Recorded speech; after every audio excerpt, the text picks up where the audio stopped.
यह आकाशवाणी का गोरखपुर केंद्र है। अब आप प्रमोद कुमार सिंह से सुनेंगे प्रादेशिक समाचार।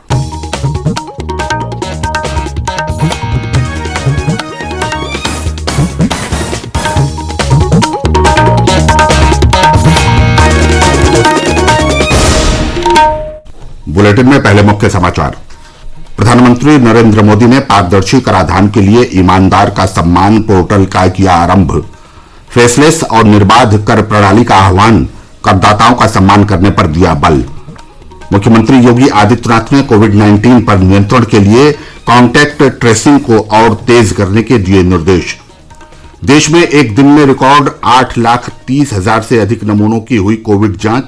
70.77% हुई कोविड से स्वस्थ होने की दर। और राज्य में साइबर अपराध पर नियंत्रण के लिए खोले गए 16 नए साइबर अपराध थाने। अब समाचार विस्तार से। प्रधानमंत्री नरेंद्र मोदी ने कहा है कि देश की कराधान प्रणाली फेसलेस बनाई जा रही है। इससे करदाताओं का डर दूर होगा और उन्हें भेदभाव से बचाया जा सकेगा। श्री मोदी ने वीडियो कॉन्फ्रेंसिंग के जरिए कल नई दिल्ली में पारदर्शी कराधान ईमानदार का सम्मान पोर्टल का शुभारंभ किया।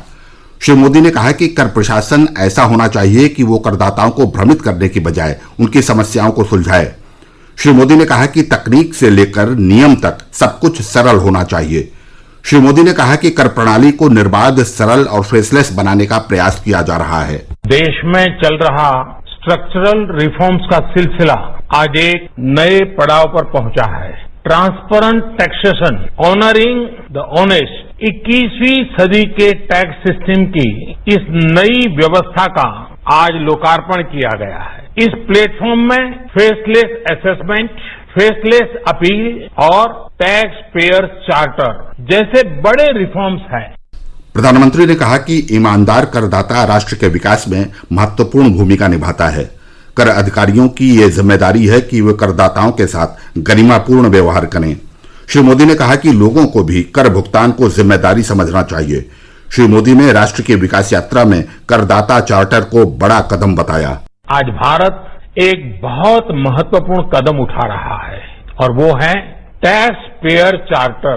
ये टैक्स पेयर चार्टर भी देश की विकास यात्रा में बहुत बड़ा कदम है और टैक्स पेयर के लिए अधिकार और कर्तव्य दोनों को संतुलित करने का और सरकार की जिम्मेवारी पक्की करने का ये बहुत अहम कदम है।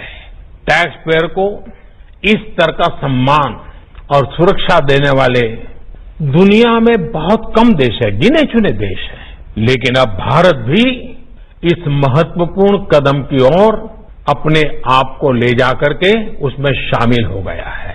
प्रधानमंत्री ने कहा कि पिछले 6 वर्षों में सरकार ने बैंकिंग सुविधा से वंचित लोगों को ये सुविधा प्रदान करने पर ध्यान दिया। श्री मोदी ने कहा कि भारत ने कर प्रशासन में सुशासन लाने के लिए नया मॉडल विकसित किया है। श्री मोदी ने कहा कि सुधारों के लिए प्रतिबद्धता के कारण भारत में विदेशी निवेशकों का विश्वास निरंतर बढ़ रहा है। श्री मोदी ने कहा कि सुधार निरंतर चलने वाली प्रक्रिया है और सरकार इस दिशा में कार्य कर रही है। प्रधानमंत्री ने कहा कि शुरू हो रही नई व्यवस्था न्यूनतम सरकार अधिकतम प्रशासन के प्रति सरकार की प्रतिबद्धता को मजबूत करती है। प्रधानमंत्री ने कहा कि केंद्र के सुधारों के कारण पिछले 6 वर्ष में आयकर रिटर्न भरने वालों की संख्या लगभग 2.5 करोड़ बढ़ गई है। हमारे संवाददाता ने खबर दी है कि करदाता को कार्यालय बुलाए बिना आकलन और करदाता चार्टर आज से शुरू हो रहा है और 25 सितंबर को पंडित दीनदयाल उपाध्याय के जन्मदिन से फेसलेस अपील की सुविधा भी शुरू हो जाएगी।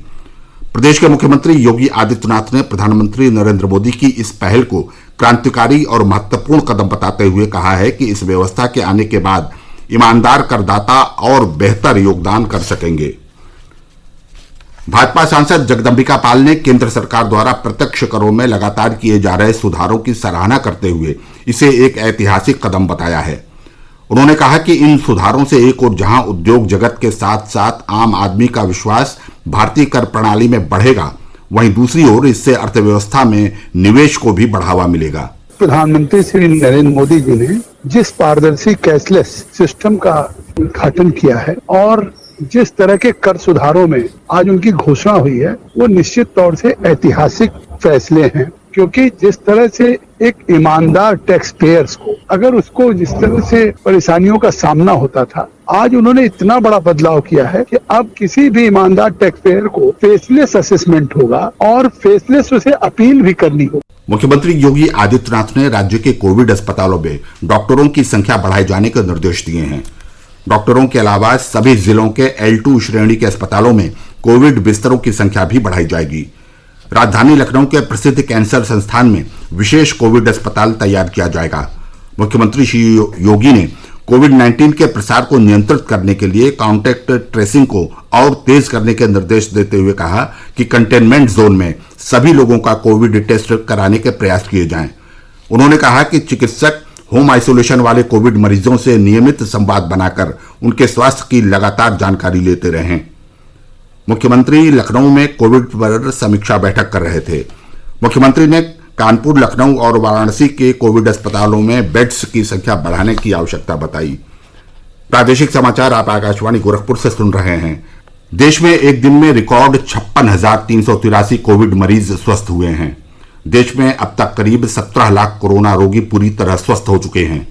केंद्रीय स्वास्थ्य मंत्रालय के अधिकारी ने बताया कि इस उपलब्धि में केंद्र और राज्यों तथा संघ शासित प्रदेशों के एकजुट प्रयासों और अग्रिम पंक्ति के लाखों स्वास्थ्य कार्यकर्ताओं का विशेष योगदान रहा है। देश में कोविड से स्वस्थ होने की दर बढ़कर 70.77% हो गई है। कोविड मृत्यु दर घटकर 1.96% रह गई। रिकॉर्ड संख्या में रोगियों के स्वस्थ होने से देश में कोविड मरीजों की संख्या में कमी आई है। अब कुल कोविड मरीजों में से केवल 27.27% ही संक्रमित हैं। कोविड से स्वस्थ व्यक्तियों की संख्या मरीजों से 10 लाख अधिक हो गई है। संघ लोक सेवा आयोग ने मीडिया की उन खबरों का खंडन किया है जिसमें कहा गया कि इस वर्ष सिविल सेवा प्रारंभिक परीक्षा देने वाले आवेदकों की कोविड जांच की जाएगी। खबरों में कहा गया है कि कोरोना संक्रमण से मुक्त आवेदकों को ही परीक्षा देने की अनुमति होगी। संघ लोक सेवा आयोग ने इन खबरों को फर्जी करार दिया है और कहा कि ऐसा कोई निर्देश नहीं दिया गया है। आवेदकों से ऐसी खबरों पर विश्वास न करने को कहा गया है। प्रदेश में बढ़ते साइबर अपराधों को रोकने के लिए सरकार ने राज्य के विभिन्न शहरों में 16 नए साइबर अपराध थाने खोले हैं। ये थाने पुलिस परिक्षेत्रीय मुख्यालयों पर खोले गए हैं। इससे पहले राज्य में लखनऊ और गौतम बुद्ध नगर में ऐसे केवल 2 थाने थे। जिन जनपदों में नए साइबर पुलिस थाने खोले गए हैं वे हैं आगरा, अलीगढ़, प्रयागराज, चित्रकूट, बरेली, मुरादाबाद, बस्ती, गोंडा, गोरखपुर, झांसी, कानपुर, अयोध्या, सहारनपुर, आजमगढ़, मिर्जापुर और वाराणसी। प्रदेश सरकार इन 18 साइबर पुलिस स्टेशनों के फोन नंबरों और ईमेल आईडी को प्रचारित कर रही है, जिससे साइबर अपराधों के शिकार लोग पुलिस से आसानी से संपर्क कर सकें। इन थानों के ईमेल पते और फोन नंबरों वाली सूची को सार्वजनिक कर दिया गया है। रेलवे ने अपने कर्मचारियों के लिए ई पास प्रणाली शुरू की है। रेलवे बोर्ड के चेयरमैन विनोद कुमार यादव ने कल वीडियो कॉन्फ्रेंस के माध्यम से इस प्रणाली की शुरुआत की। अब रेल कर्मचारी इसका लाभ उठाकर बिना कार्यालय गए ही पास के लिए आवेदन कर सकते हैं। उन्हें ये पास ई प्रणाली के जरिए जारी भी किए जाएंगे। कर्मचारी इस पास के जरिए IRCTC की वेबसाइट से भी अपनी टिकट बुक करा सकेंगे। प्रदेश में हो रही लगातार वर्षा जहां फसलों के लिए लाभप्रद है, वहीं अत्यधिक जल भराव के कारण लोगों को बेहद परेशानी का सामना करना पड़ रहा है। हमीरपुर, अयोध्या, कौशाम्बी, बरेली, बदायूं, बागपत सहित कई जनपदों में वर्षा होने के समाचार हैं। कई जनपदों से तेज वर्षा के कारण जनधन की हानि के समाचार मिले हैं। वर्षा के चलते प्रदेश की कई नदियों में बाढ़ आ गया है। मौसम विभाग ने आज प्रदेश के पश्चिमी भाग तथा अगले कई दिनों तक राज्य के पूर्वी भागों में गरज चमक के साथ मध्यम से भारी वर्षा का अनुमान जताया है। और अंत में बुलेटिन के मुख्य समाचार एक बार फिर। प्रधानमंत्री नरेंद्र मोदी ने पारदर्शी कराधान के लिए ईमानदार का सम्मान पोर्टल किया आरंभ। फैसलेस और निर्बाध कर प्रणाली का आह्वान, करदाताओं का सम्मान करने पर दिया बल। मुख्यमंत्री योगी आदित्यनाथ ने कोविड-19 पर नियंत्रण के लिए कॉन्टैक्ट ट्रेसिंग को और तेज करने के दिए निर्देश। देश में एक दिन में रिकॉर्ड 8,30,000 से अधिक नमूनों की हुई कोविड जांच। 70.77% हुई कोविड से स्वस्थ होने की दर। और राज्य में साइबर अपराध पर नियंत्रण के लिए खोले गए 16 नए साइबर अपराध थाने। इसके साथ ही आकाशवाणी गोरखपुर से प्रसारित प्रादेशिक समाचारों का बुलेटिन समाप्त हुआ। नमस्कार।